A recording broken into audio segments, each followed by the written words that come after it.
Hey everyone, I'm Chris, horror filmmaker and fanatic, here to explain how scary things are. Today I'm going over Gerald's game. I already went over it in the non-spoiler version up there, so if you haven't seen the movie and you don't want it spoiled, which trust me, I like this film, so don't get it spoiled for you, then check it out right here with my non-spoiler discussion. But without further ado, let's dive into those fear categories for Gerald's game. First category, the thrills, all the exciting stuff. Gerald's game is not a very thrilling film overall, and it's sort of expected because, you know, I go into the film expecting, all right, it's Jesse, one woman just tied to a bed the whole time. So there is the thrill of survival and she needs to get out of this situation somehow. That's thrilling in itself. But because most of the film is spent, you know, her talking to herself basically and exploring these inner demons and flashbacks, the film is definitely not focused on the survival aspect for the most part. And when you're in these mental, you know, mind games and stuff, I don't think it's necessarily thrilling, and it doesn't need to be. The dog is a source of fun conflict. I'd say when the dog approaches every time, I'm already like, oh boy. And you know, I just knew the dog was gonna bite Gerald's arm, and as soon as he did, I was like, oh, okay, we're going there, cool. And what I found really interesting is then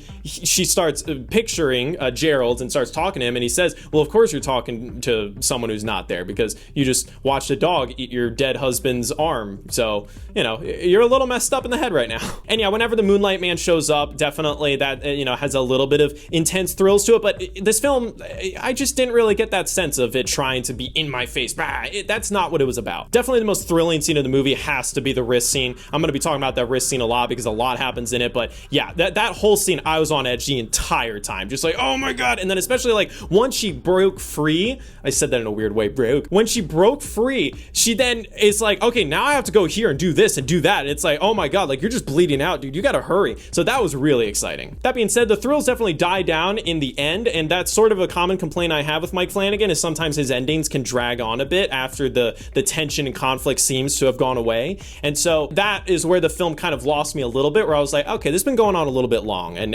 I understand why it goes for that, and I'll explain a little bit later. But yeah, that's something that definitely like detracted from the thrills. But either way, I would say the wrist scene is very well handled, so that's why I give the thrills a little bit of a boost. Next category, grossness, the disgusting stuff. So obviously the wrist scene, it was gross as hell. Like by far, that is the main reason that grossness is up to here. I would say the only other gross stuff that was happening in the film, again, anytime the dog came in and was just like eating him was pretty gross, but it didn't show a whole lot of it. The wrist scene was the main one because it was like the film hadn't focused on gross stuff at all, really. Yes, like the dog eating dead husband's arm is gross, eating the head, whatever, like that is gross, but it wasn't shown too much. The camera wasn't shoving it in our face. The wrist scene though, like slicing the wrist open, the blood pouring out, and then the main gross part was the flesh peeling back as she was ripping her hand out of the handcuff. That was messed up. That definitely went way farther than I expected the film to go. Other than that, the whole idea of her dad sexually abusing her in that scene is gross in itself. Luckily, they didn't show anything. They didn't need to. This isn't a Serbian film. That's definitely gross, just the concept of it. So yeah, that's why I would say this film is moderately gross. Next category, shock value, all the disturbing stuff that you don't expect to see in many movies. This film surprised me because I was not expecting it to have the shock value that it had, particularly with the sexual abuse storyline. The whole trauma that she went through as a child, I was not expecting that in this film whatsoever. I was expecting more just general, like, oh, my life fell apart, blah, blah, blah. Like, maybe she had a bad home life, but sexual abuse isn't something that's really shown a lot, particularly sexual abuse from a parent. That's not really shown in a lot of films, at least the horror films that I've seen. And, you know, up to that point with this film, the only real shocking stuff that had happened was just that the dog was eating the body and that was it. There wasn't anything else that was like outwardly like, whoa, okay. But that got to me. That really stuck with me the most. And then of course the wrist scene, yeah, that shocked us all. Didn't expect that to be as hardcore as it was. So that's the thing where a shock value is similar to grossness. I would say there wasn't a lot of it, but when it showed up, it was very effective. And I just think that the entire dad storyline really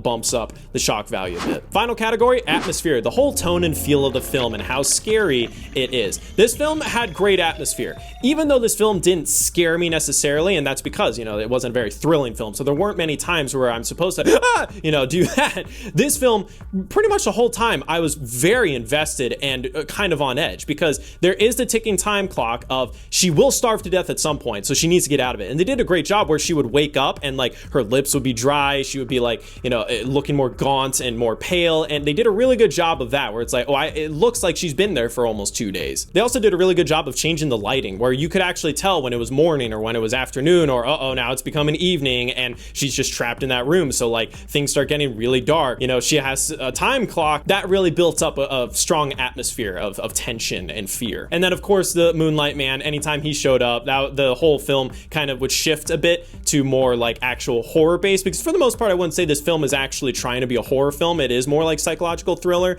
I'd say the things that make it more horror based are the Moonlight Man, and then just the way that the eclipse is handled, because the eclipse was a really cool motif that gave an image and color to her trauma, because now ever since the eclipse it's always red, which is also why, you know, the Moonlight Man has the same ring eyes, the dog has the same ring eyes. Like that was a motif throughout the film, and that was really cool, and the atmosphere built up through that in the flashbacks, and then when she's talking to her younger self and it's all red, like that was really cool. So yeah, atmosphere was very strong in this film, and definitely one of the things that carried it for me. And so all the categories right there. I would say this film at the end of the day isn't super scary, and you know, I watched it for the very first time just a few days ago, so I am a little bit desensitized to scary movies for the most part. But really what I enjoyed about this film was the story itself and the performance by Carla Gugino. She did a great job, and the surprising topics of childhood trauma and sexual abuse, and how it reflected her present day decisions as an adult, how it all came back around, was really cool.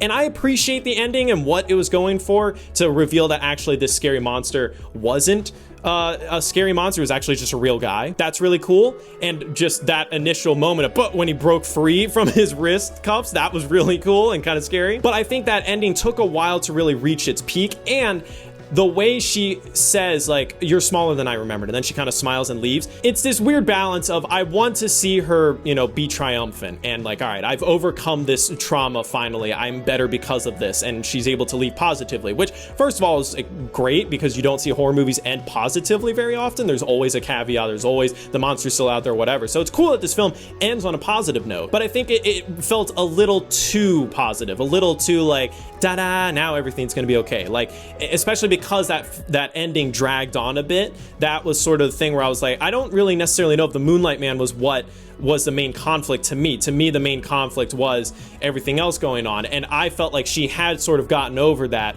by the time she escaped. Everyone will argue that yes, the main reason she's able to get over is because she faces that monster again, because she had visions of him the whole time. But maybe it's also the Moonlight Man didn't scare me a whole lot, so I didn't really care about the Moonlight Man, because a lot of people watch this film and talk about the Moonlight Man. He was really scary, he was really scary, so you're also interested in seeing her face him in the end. I wasn't exactly. I found more of the trauma past parts of her life. That was the scarier part, and just her being tied to the bed. So that's my only criticism of the film, and it's sort of a common criticism that I give Mike Flanagan, but I would actually say this is my favorite work from him so far. So final recommendations: if you haven't seen the film already and you're still interested in seeing it, I'd highly recommend it. It's a very interesting, introspective piece, exploring childhood trauma and how things can come back around, and how your whole life can actually be modeled after something that happened when you were young and you didn't realize that you weren't over it yet. Some really great performances, and also it's a minimal film. There's very little scenes necessarily, like there's very little characters, very few locations, and that's always kind of fun. It's like a bottle movie. Then there you have it, Gerald's Game. Pretty scary, but overall more introspective, but I enjoyed it a lot. So definitely check it out. Link is in the description to the Amazon rental link if you don't have Netflix, but if you do have Netflix, then you can just watch it for free. Comment below what other horror stuff you want to see, and subscribe for more. That's it for this one. See you next time.